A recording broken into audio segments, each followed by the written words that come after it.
been given a great offer or a hot tip on an investment, how can you tell what's legitimate and then what's a scam? Scammers cheat investors out of more than $40 billion a year, with seniors often the most common targets. Here with some ways that you can avoid scams are Christopher Matty from the U.S. Attorney's Office and Tia Murphy, an AARP Fraud Watch volunteer.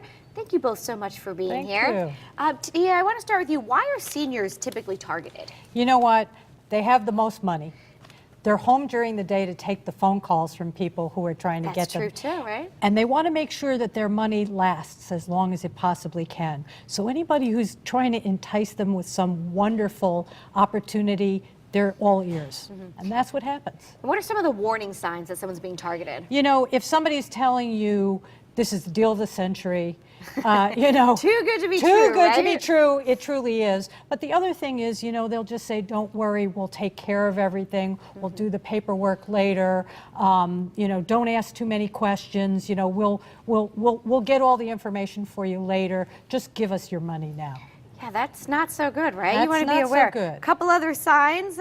It's a secret investment tip just for you. Just for you. Just for you. There's no risk. No risk.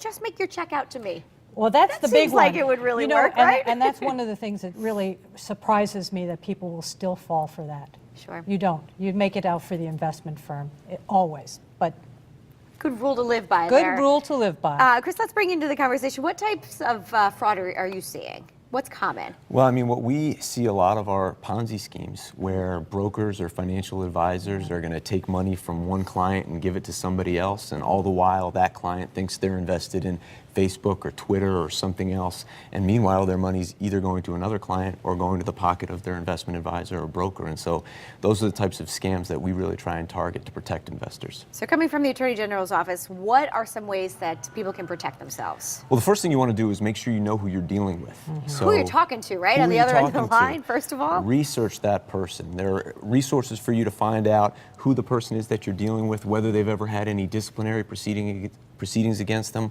whether their firm's an established firm.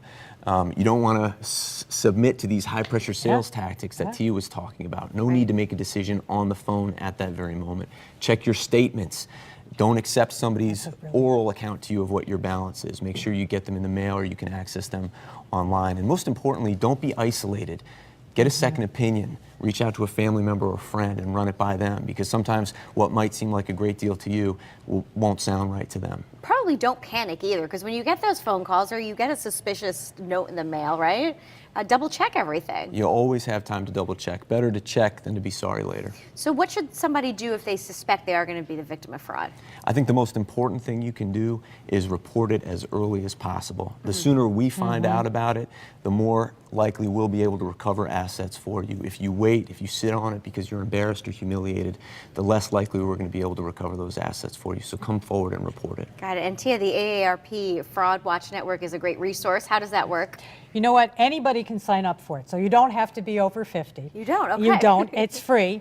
You go to www.aarp.org/FraudWatchNetwork, and it will list their frauds that are happening across the country. It's great resources for you to see what kind of warning signs, what kind of frauds are going on, and if you've been the victim, you can tell your story and you can listen to other people's stories. Because one of the things that Chris is saying is embarrassment is what prevents a lot of people from owning up to what has happened to them.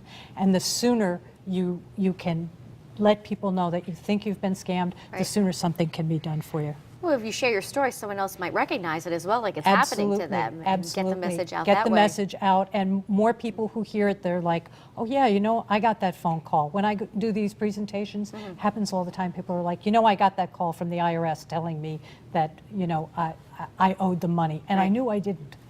There you go. That website one more time, people can go to for help? AARP.org/FraudWatchNetwork. Great. Tia, Chris, thanks so much for being Thank here. you. Thanks for the advice. Thank you. I was